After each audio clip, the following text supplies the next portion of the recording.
All right, we're standing here on number 10 tee. We're actually on one of the middle tees here. If you look out here in the distance, Amy, you can see we've bulkheaded the rest of the irrigation lake, dug it out a little bit wider, making sure there's better flow coming and going from the pump station. To help with getting water to the pump station, we actually removed an old pipe that was connecting this lake over to the lake that's in front of number 11 tees, so you get better surface flow through that area. We installed a bridge instead of a new pipe, so you're getting better water flow to the pump station here. By adding the new bulkhead wall on the left side of the forward tees here, we were able to kind of reduce that gap in distance between tees, which I know some of your members were asking for through our focus group sessions. So you now have a tee here every 25 or 30 yards instead of having that gap in distance like you had to before. The rest of the hole stayed the same, although we did have to elevate the first 2 or 3 catch basins at the beginning of the fairway. They were a little bit on the low side, so those have now been filled. The rest of the golf hole will remain pretty much as it existed.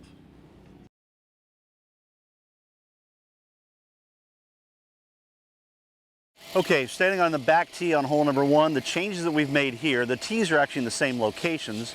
However, if you can look out to the right here, you see we bulkheaded most of the lake, most of the wall on number 18 fairway coming in, trying to maximize the usable space in that second lane here on 18.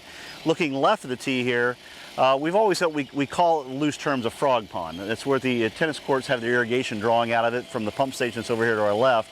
That frog pond was getting very, very shallow, kind of a little bit unsightly. Some of the pipes were getting clogged, so to better that and make sure you have adequate water coming and going to that pump station, we actually removed an old pipe between the tees here on number 1, opened it up and made a bridge in this place, so now we have better surface water flow to and from this area, which makes that aesthetically a lot more pleasing.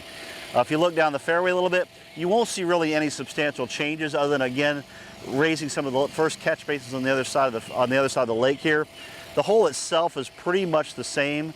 We did eliminate the fairway bunker left in favor of just some mounds and some shaping over there. We also elevated the area left of the green to get that cart path up to green height, so making accessibility for some of the older members a little bit easier. But in general, the rest of this hole is pretty much the same hole that we had before.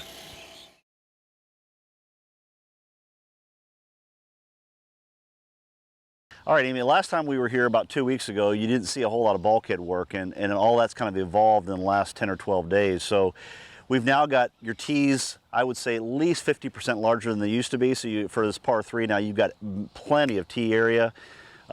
We fixed the gap problem between tees. There was, I think, a 40-yard gap or something like that between the middle and the forward tees over there. So we bridged that gap with a new bulkhead wall. So there's now basically a distance that anybody can play from of their choosing. We brought the fairway back towards the tees a little bit, so those of you who are not willing to really go at a pin, say back left of the green, can now lay up right a little bit. You see some royal palms back there in the background. We filled in probably 50 or 60 feet of that lake, disposed a lot of our grass strippings. We cleaned the lakes out a little bit, built you some backdrop and some containment over there, so if you're trying to bail out right, you're not overly penalized by going to the lake from the tees that you couldn't see before like you used to. So now there's buffer and containment back there. It kind of breaks away the 16th hole in the background. We plan to put some really pretty landscaping on that. This green is actually going to stay out on a point. We used to have a bunker on the very front of it, but instead we're going to bring that green, we're going to have a very large green, probably 7,000, 7,300, but we're going to stick it way out on that point and draw it back a little bit. So there's a really good Sunday pin placement out there, and there's a very fair place to miss right if you don't want to go at that pin. So kind of a nice, exciting change for this little, I'll call it signature par 3 here.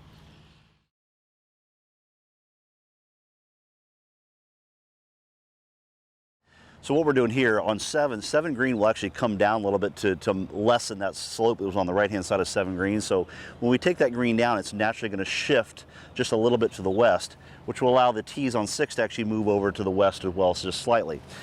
On the back tee on 6, you used to actually play right over the cart path as you saw right in front of you. To do what we're doing here, by moving 7 green over a little bit, we could actually elevate 6 tees, get them up, get them higher, get a better vista here, and then we're going to keep the cart path on 6 on the right-hand side. So again, we're not playing over it a little bit, and we're going to be adding a signature bridge. We'll take the rock walls out, and we're actually bring a more formal bridge in, but it will be right of the line of play instead of being right over the line of play like it was before.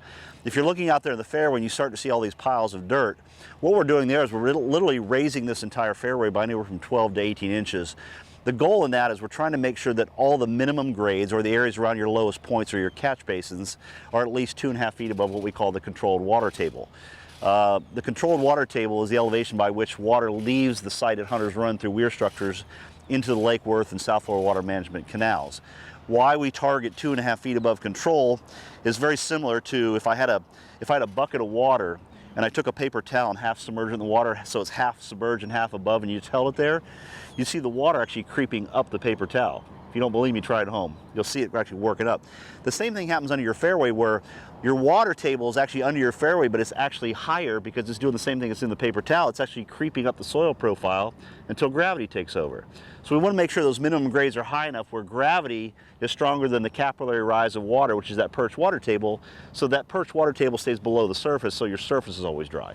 Thus the reason why we're adding to the elevation of your fairways to get those to those minimum grades. So if you see a bunch of piles of dirt, all we're doing, we're actually maintaining the same hole, we're just raising the whole profile by 12 to 18 inches to get to that minimum grade.